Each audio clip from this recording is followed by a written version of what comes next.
Hello friends, welcome to the channel. As we know that we are discussing a series of RM assembly programs, and we have so far as possible we have tried around 5 different examples, and this is my 6th example on RM assembly programs. And myself, Kodresh Murali, Assistant Professor in the Department of E&C STM Engineering College, Dharwad. So here, if you have any doubts, please feel free to contact me for these two email IDs.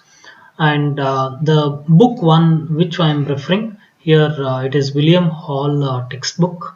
So you can go through that particular textbook as well. Next.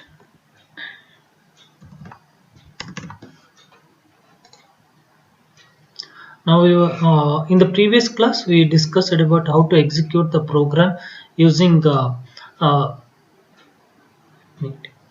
how to execute the program using the load store instructions to perform one mathematical equation. Now in this lecture we will try to move further. So dear students, one instruction, please have the bear patience. This video may take more than around 25 to 30 minutes around.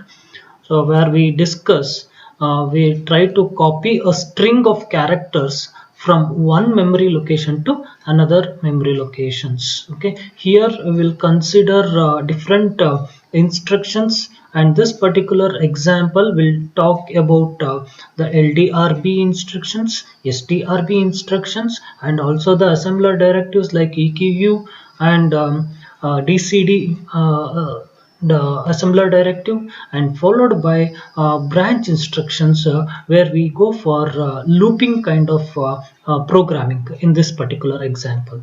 So which means that it also includes the conditional executions. Okay, so something like if else condition. If this condition is true, then only you can go further, or if not, repeat the loop. That kind of programming that kind of programming is this particular P6. So kindly have a patience, then we'll go to the explanation, then followed by writing the program. Then once again the same program I'll try to execute in the Keel software, and we'll see the how the output is going to be executed in a simulation window. Okay, so directly we'll go to the window. Okay friends, this is the program that copy a string of characters from one memory location to another. So now we have assume that there is a source memory location. SRC STR is a label, which means that my automatically assembler assigns the address for the source address. Like I will be mentioning it as a SRC STR, and it is the headache of my compiler or assembler to give the address location for this, and this is my source string. Okay, the same string I will copy it to the another memory location, wherein I need to mention what is the destination memory address. Now here in this example, I took an memory location address that is starting from 40000000. So in this location, starting from this location, transfer the characters like S, D, M, C, O, L, L, E, G, E, so on. So starting from this particular address location 00400000, I should transfer the characters. So this is what my example problem statement say about. Okay, so now that is what I told you. SRC, it is the address location where the my source string is present, but no physical address. This physical address is directly determined by the compiler, and we will see which memory address is going to be allocated by my compiler now. So before execution, so it will be like this: SDM space. Why I tell you why I left the space here. So here I need to give the space. Okay, the space is left, and then again the COLLEGE, once again 0. Why 0? Yes, it is null character. Whenever you are trying to transfer the characters from one memory location to another memory location, I will be fetching. So this is an array. Okay, from the array I will be fetching the content from individual address locations. I need to know which is the last character in present in that particular array. So if once the last character is done with, this is the symbol the showing that this is the end of the character. Okay, the reason is whenever I fetch yes, my as a user, as a user, I will be knowing that this is trying to fetch yes. But with respect to processor, the processor will be fetching the content in the form of ASCII value. It will fetch the equivalent value of ASCII value of S, and later equivalent ASCII value of D, equivalent ASCII value of M, and so on. So once if I don't mention 0, if there is any further impure data here, it will going to be fetched, which is wrong actually according to my program. I need to say that here is the end of the character. End of the character is always represented by, once again I should represent it by ASCII value, so that ASCII value is 0 in this case. That's it. So all the time, whenever it is not only with respect to ARM processor programming, whenever you are going for any high level programming or any programming technique, we try to give the null character. The reason is whenever I copy the characters, I should always represent the in order to mention this is the last character, I will be placing a 0. So now after execution I start as I told you, I allot you the target memory allocation where the base address should start with. So in this, the target memory location, the base address should be 40000000. So in this, it is how after the execution it will going to be looked. So that is in after execution in your target memory locations. Say for example, see 400, I have not written complete address here. So this is 4000, this is 00 location, which means that 40000000. So in this location I will get yes. What is the equivalent ASCII value of yes? Capital S, 53. The next in 01 location, look at this. We were discussing whenever load and store instruction, we used to say that the data is 32-bit. Is it not? But 53, how much S is a data, input data. I need to transfer this to the target memory location. Now, how many bits are required to represent the S?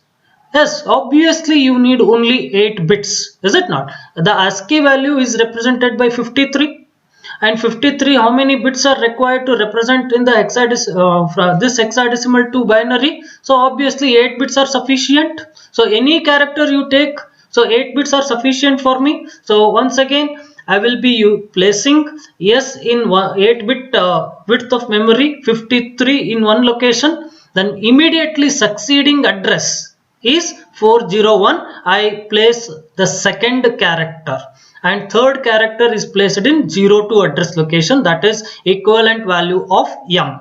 And this is the space. Even I should consider space as a one character. The processor has to have the equivalent ASCII value for space as well. The equivalent ASCII value for space is 20H or 20 in hexadecimal. So that is going to be placed in one of the memory location. So again followed by as usual COLLEGE in respective address location. So if we have see here L and L equivalent is 4C ASCII value, and the same thing is repeated here, and E value is 45, and same thing is repeated here. And I copy 0 into the last location. Once I fetch 0, I will be keep on checking. Once I load 53 to the target address location, it compare whether I reached 0 or not. If not, it will increment my address location to the next location. It will fetch the data. Again it will check whether whether I reached the target end of the character or not by comparing with 0. If not, it continues. Once I reach to the last character, it will fetch 0 and it will it will be transferred, but I got to know that I have reached 0 and compare instruction will be performed, and based upon that I stop my execution. Till that it has to be in a loop.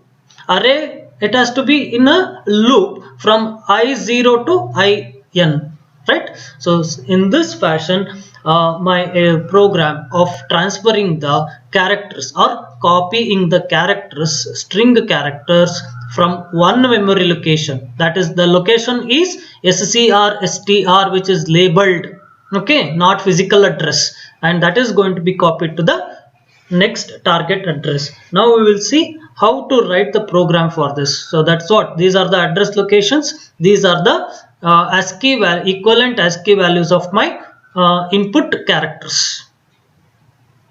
Let us see the implementable character program. As usual, you know how to write all these things. Now directly we'll move on to the topic, the logic. Now look at this. Now I need to store in the source str, in this address I need to store my character.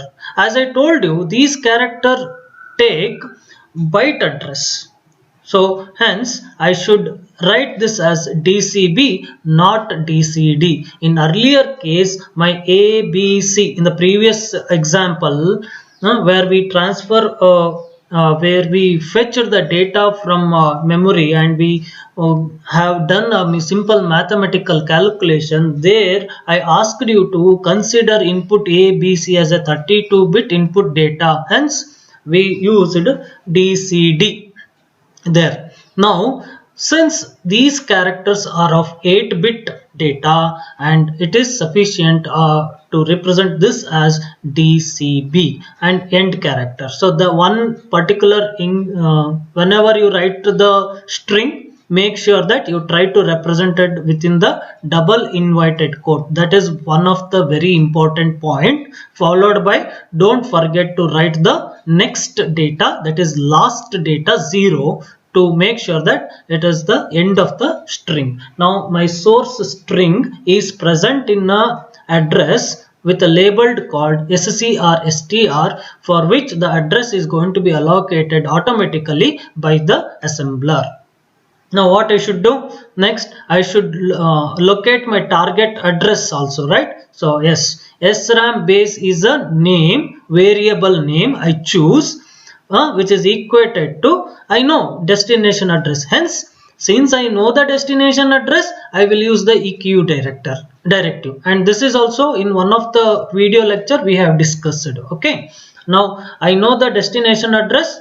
I will make use of EQU, which is nothing but SRAM base is a variable. Instead, you can take A, B, C or DST, anything. Okay. Since I have chosen SRAM base for my understanding purpose, that's it.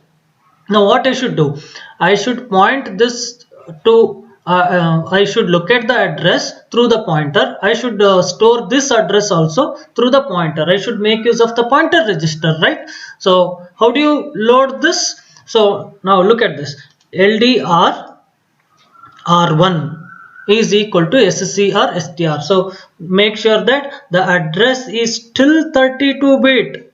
The address is still 32-bit, but the data that is present within that particular address is 8-bit. The data that is present within that particular data, that particular address is 8-bit. Now what we do?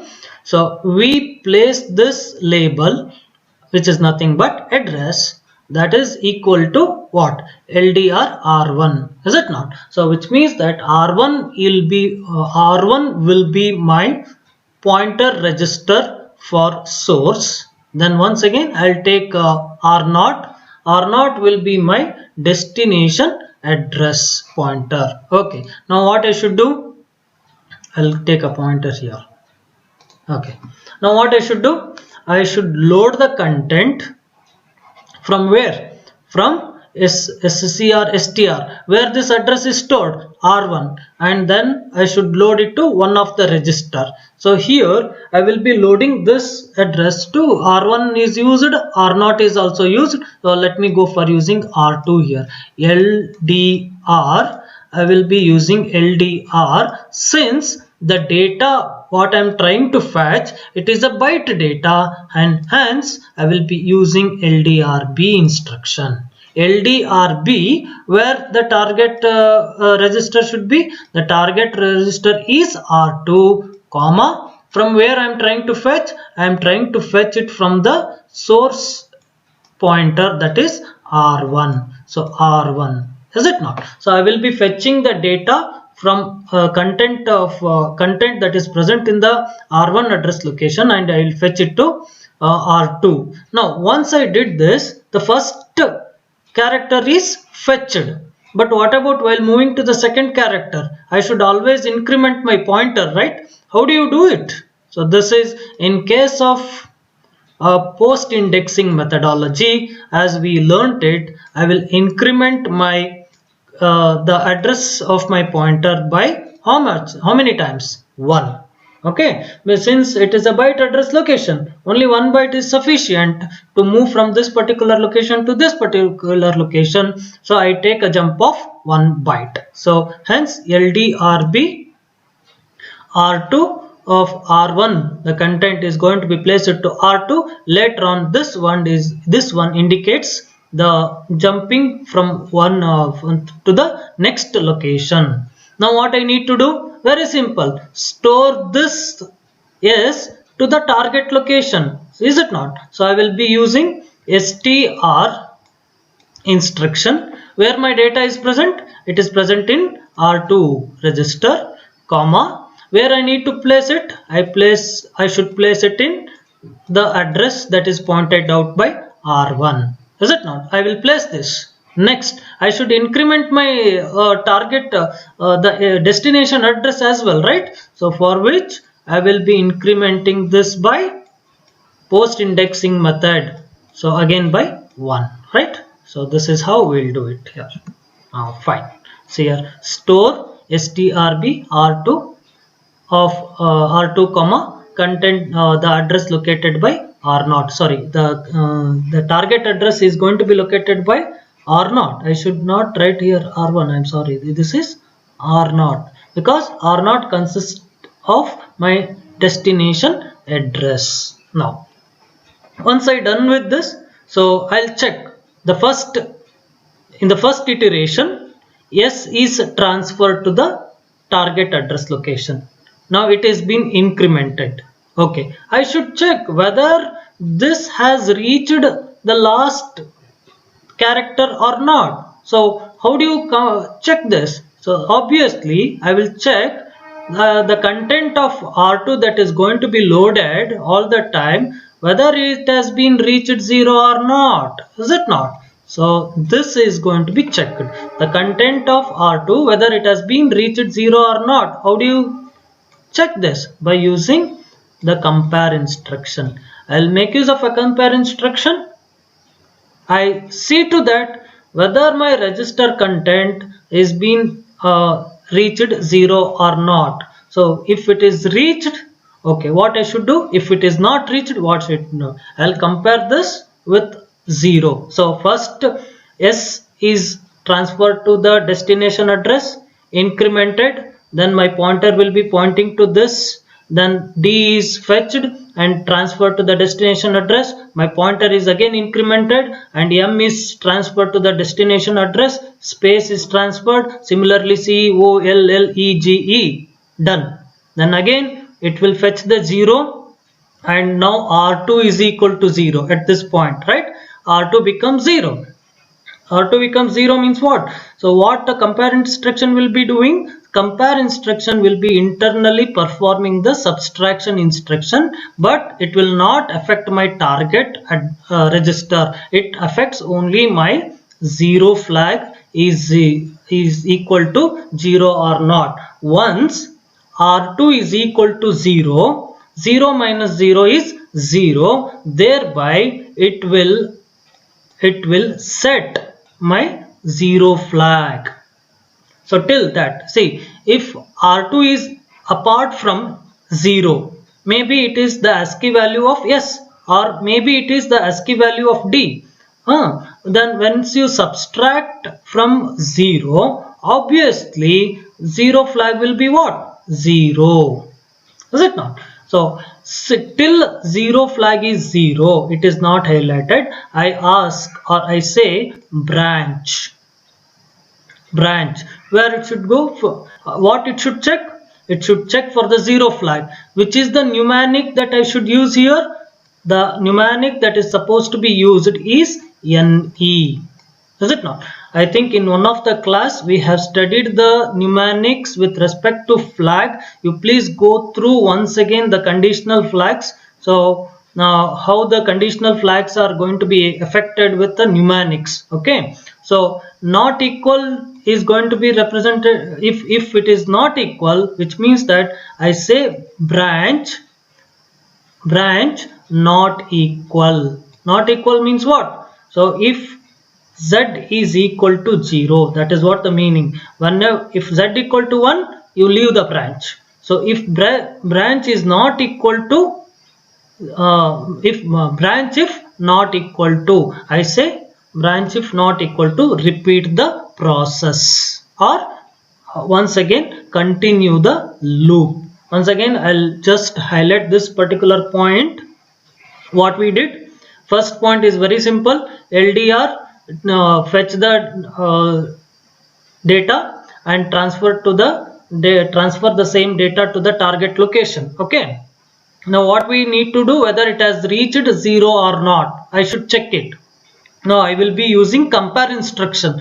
What compare instruction will be doing internally? Internally it will performing this minus this, that is 0 minus the content of R2. So obviously in the first iteration S is equal to the equivalent value of ASCII equivalent value will be there. So when you perform this, so obviously 0 flag will be not highlighted, is it not? So because it is not equal to 0, the subtraction that is going to be performed is not equal to 0. Once the subtraction is performed, and once the subtraction is performed, if the answer is 0, it will not change the R2 content, but it will showcase that the value is 0 by highlighting the 0 flag. Okay. If 0 flag is 1, which means that the compare instruction that is going to be performed between source and destination register are equal. So now once the source and destination register content are become equal, it will be highlighting the Z flag equal to 1. So till that value, I ask my compiler to perform this repetitive loop job. Okay, so that's why we will use branch not equal to mnemonic. Okay, so that's still what it will move back to this particular address location that is going to be represented by a label copy underscore str, and it will move back to this location, and again it will fetch the data. It increments the next to the next address. The same content is stored back to the particular address. So this is going to be done until it reaches this location. Okay, so this is the logic of the program. If you have any doubts, please let me know. You can post it through the comment. So for this particular example, let me go through the key execution. Yes, dear students, there is already a pre-written code in my PC. I take this opportunity where I don't try to create the project and all. You already know it. You become a very familiar how to create the project and all. Directly I'll go with writing the program. So the same program I wrote here. So build the program. Then I directly execute it. So click on debug.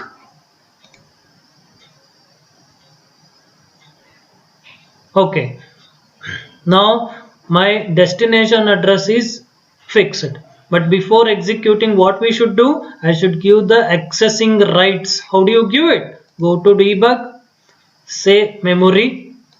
Now which is that address location that we are trying to access? here. Okay, I'll copy this, debug, okay, comma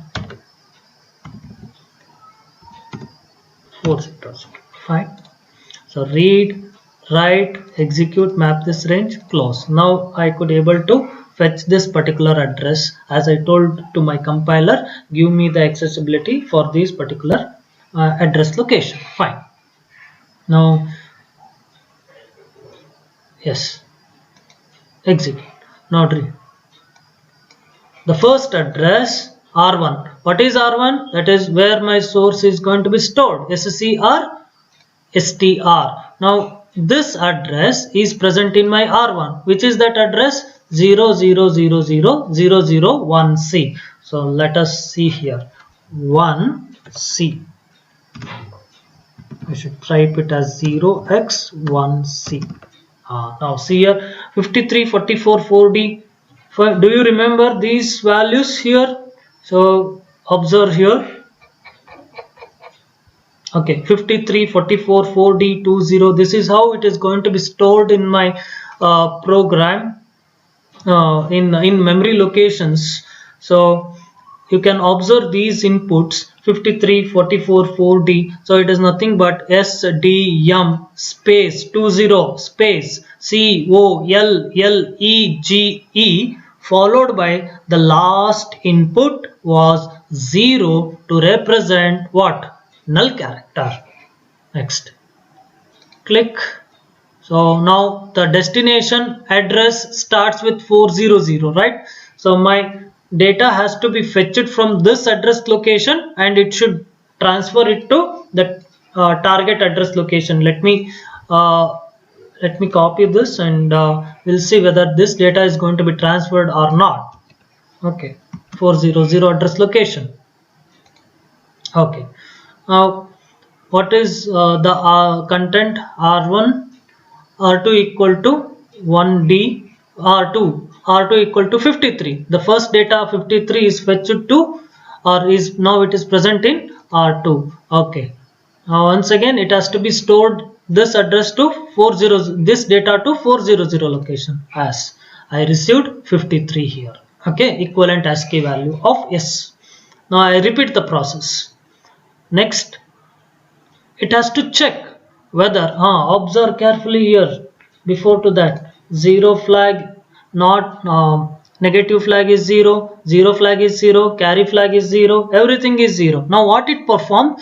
0 minus 53. It is going to be performed. Obviously carry flag should be generated and there is no 0 flag because R2 and 0 are not equal. Hence, now observe carefully, carry becomes 1. It performs the compare instruction and still 0 flag is not highlighted, which means that not equal, and again I should repeat or I should go back to this particular address. Is this clear? Okay, now I'll again increase next execution. Okay, now it will fetch the data that is going to be present in 1D. Is it not? 1C was the first address. Now it moved to 1D. 1D, what it is present? 44. The data present in the 1D, and automatically address is also incremented to 1D. In the one from 1D, it incremented to 1E. Okay, and the same time it fetched the data that was present in 1D. 1D, the data was, now look at this, 1D, the data was 0x1D. What was the data? 44, and 44 is present in my R2. Where my pointer is located, pointing to, pointer is pointing to, R1 is pointing to this address location 4D. Is it not? For next iteration. Now this 44 must be transferred to 4001. Is it not? No. Observe carefully, 44 is transferred to 01 address location. Is it not? Next, it will check whether the compare instruction is equal to 0 or not. Still it is not 0. So see the status of the carry flag. How it will check? So whether the 0 flag is set or not. Is it not? Okay, now again it is going to repeat the job, so I'll just execute this, and again I received 4D. I should receive the space 20, then once again 43, 45, 4C, 45, 47, and again 45. Fine. Okay, now it will fetch R2 equal to 0. Will be careful now. The last address is this address location. Now address location. Now it has to 027 is the last address location. Now it will fetch 0.